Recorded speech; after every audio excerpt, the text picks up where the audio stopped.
Pemirsa, Anda kembali bersama kami dalam NTV Prime Dialog. Saya tengah berdiskusi dengan Direktur Pengelola Biaya Operasional Haji Kementerian Agama Republik Indonesia, Ramadan Harisman, dan juga pengamat pelayanan haji Ade Marpudin. Saya kembali ke Pak Ramadan. Pak Ramadan, ini kan kepresnya belum terbit ya Pak ya?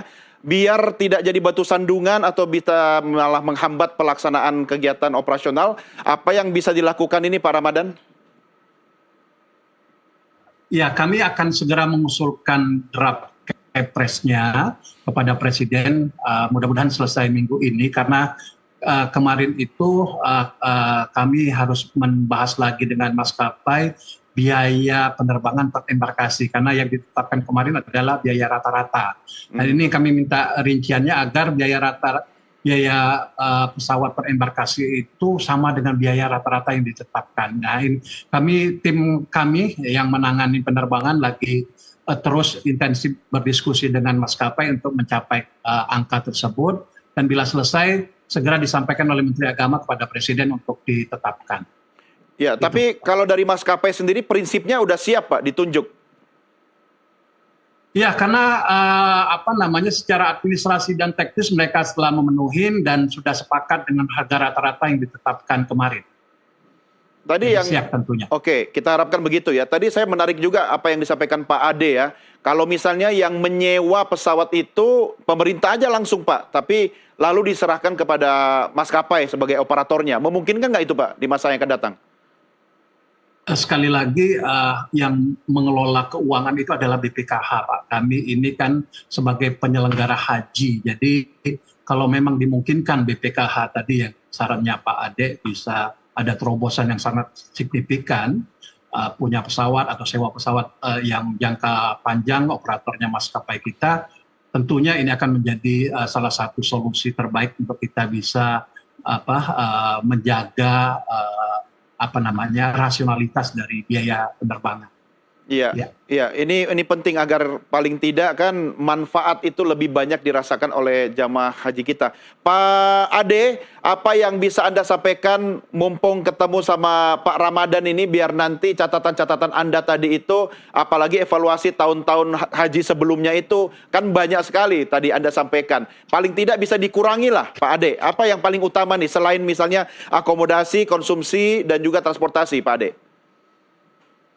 Ya, yang ada dua catatan yang menurut saya yang perlu diperhatikan.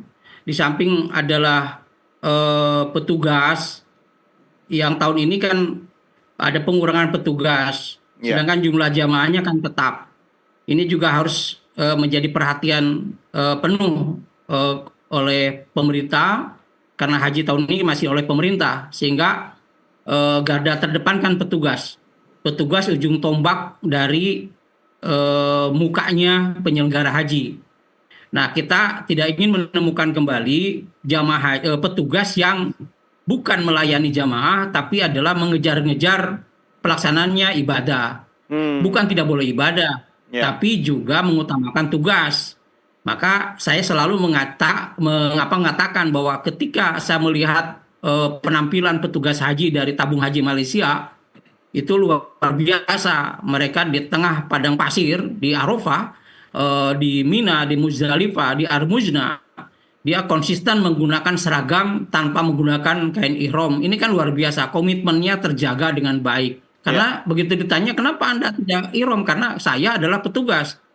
Petugas itu ya harus melayani dengan sepenuh hati, punya komitmen tinggi, jangan sampai ada tugas sampingan. Ini yang menjadi catatan saya adalah petugas yang betul-betul profesional.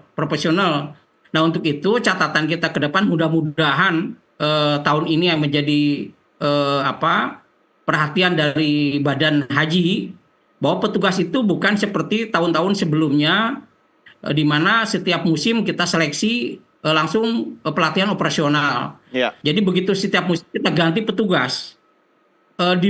Namanya profesional itu adalah orang yang terus mengikuti pekerjaannya dan terpantau dengan baik, sehingga tahu dengan tupoksi yang baik. Nah, kalau saban tahun diganti, direkrutmen lagi, maka orang baru lagi yang muncul, sehingga medan pun adalah baru tahu di lapangan. Nah, ini saya pikir perlu ada long system kontrak, artinya kontraknya adalah petugas itu 3 tahun, 4 tahun. kenapa? Ini menjadi penting untuk profesional pelayanan di Tanah Suci. Karena bukan orang yang sudah haji. Sudah Ya. haji itu banyak. Tapi yang paham tentang tugasnya itu adalah sangat sedikit sekali. Ini menjadi penting. Yang kedua adalah tadi masalah transportasi udara. Saya ingin punya kebanggaan gitu. Sudah saatnya kita dengan Presiden Prabowo yang luar biasa punya perhatian tentang inovasi perhajian ke depan. Ya. Maka juga dibarengi oleh BPKH. Misalnya sangat mungkin kalau kita beli pesawat sebagai sebuah langkah ekosistem haji. Misalnya Malaysia itu di ekornya pesawat itu ada LTH, Lembaga Tabung Haji. Kenapa kita tidak sanggup mengatakan bahwa ada bendera merah putih di sayap pesawat yang besar? Ini kan kebanggaan setiap tahun.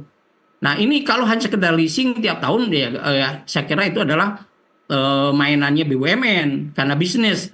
Tapi kalau sebuah pelayanan dan ekosistem keuangan yang berputar harusnya tadi Pak Padun harus segera ngambil langkah-langkah yang tidak perlu ada 2-3 periode. Ya. Cukup tahun ini sudah bersama Badan Haji merealisasikan percontohan punya 2 pesawat aja dan itu tidak akan rugi. Ya. Kenapa? Karena musim haji itu walaupun hanya 3 bulan atau hanya sekali dalam semusim setahun, tapi kan umrohnya 9 bulan. Betul. Sehingga bisa digunakan. Jadi tidak ada investasi di penerbangan ekosistem perhajian termasuk akomodasi yang yang gambling, yang goror. Pasti itu ada nilai kepastian karena semua akan dipakai baik umroh maupun haji. Ini saya kira ekosistem perhajian perlu diperhatikan.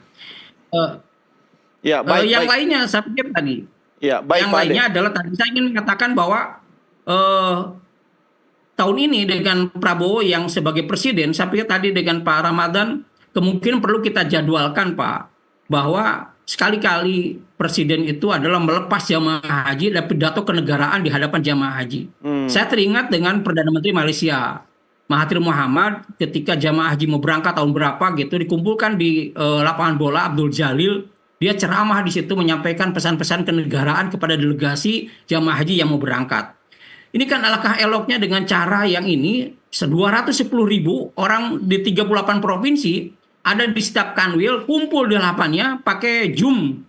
Pak Presiden di istana saja atau di Monas kita bikin jamaah haji Jakarta kumpul di Monas, Presiden hadir melepas jamaah haji secara formal, dilepas di situ, semua telekonferensinya adalah sampai ke 38 provinsi. Ini adalah sebuah kebanggaan untuk bangsa bahwa tahun ini adalah dimulai oleh Presiden melepas jamaah haji 210.000 secara massal. Ini Pak, kalau asal terbesar sepanjang masa. Ini harapan saya Pak. Untuk itu Pak. Ya, Pak Ade, ini usulnya menarik sekali. Mudah-mudahan Pak Ramadan bisa sampaikan kepada Presiden Prabowo ya. Pak Ramadan, komentar Anda sekaligus apa yang bisa Pak Ramadan sampaikan agar dengan biaya penyelenggaraan ibadah haji tahun ini yang turun, tapi kualitas tetap terjaga dan masyarakat juga bisa yang berangkat akan kembali sebagai haji mabrur. Silakan Pak Ramadan.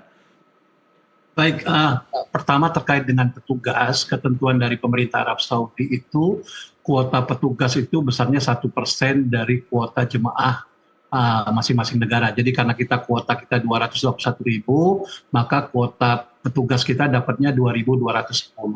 Tetapi berkaca dari pengalaman tahun-tahun sebelumnya Pak Ade, kita selalu mengusulkan untuk tambahan petugas dan ini masih terus kami upayakan semoga ada tambahan petugas. Itu yang pertama. Kemudian strategi kedua, kami ingin mengoptimalkan peran dari petugas haji daerah.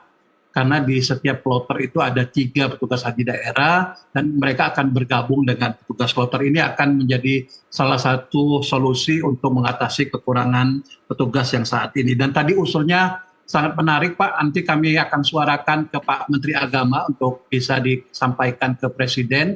Mudah-mudahan usulan Pak Ade tadi bisa terlaksana. Presiden bisa melepas secara massal. Ini sesuatu yang sangat penting akan saya sampaikan ke Pak Dirjen dan ke Pak Menteri, mudah-mudahan bisa terlaksana. Nanti Pak Ade mohon bisa mendorong dari Pak Dirjen juga Pak Ade, idenya luar biasa sekali.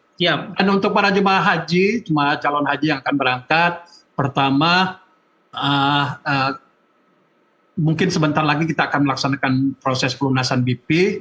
Sebelum itu ada proses untuk pemeriksaan istiqoah kesehatan, mohon bisa disiapkan baik-baik. Dan setelah itu, setelah pelunasan, mohon terus menjaga kesehatannya. Karena sekali lagi, pelaksanaan ibadah haji ini lebih banyak aktivitas fisiknya, sehingga dibutuhkan kebugaran. Semoga nanti di puncak haji nanti, ketika di prosesi Arafah, Musdalifah dan Mina, semua jemaah haji dalam keadaan bugar, dan tentunya harapan kita semuanya akan kembali dengan pahala haji mabrur. Amin ya rabbal alamin. Jangan lupa pembinaannya Pak. Oh iya, insya Allah nanti dengan mengoptimalkan para pembimbing yang sudah bersertifikat. Insya Allah Pak Ade. Ya, nanti abis ini Pak Ade ngobrol langsung lah sama Pak Ramadan ya. Baik, Bapak-Bapak terima kasih, Pak Ramadan terima kasih, Pak Ade terima kasih. Sehat selalu Bapak-Bapak, sampai ketemu lagi dalam kesempatan. Amin. Selamat malam, Assalamualaikum. Terima kasih.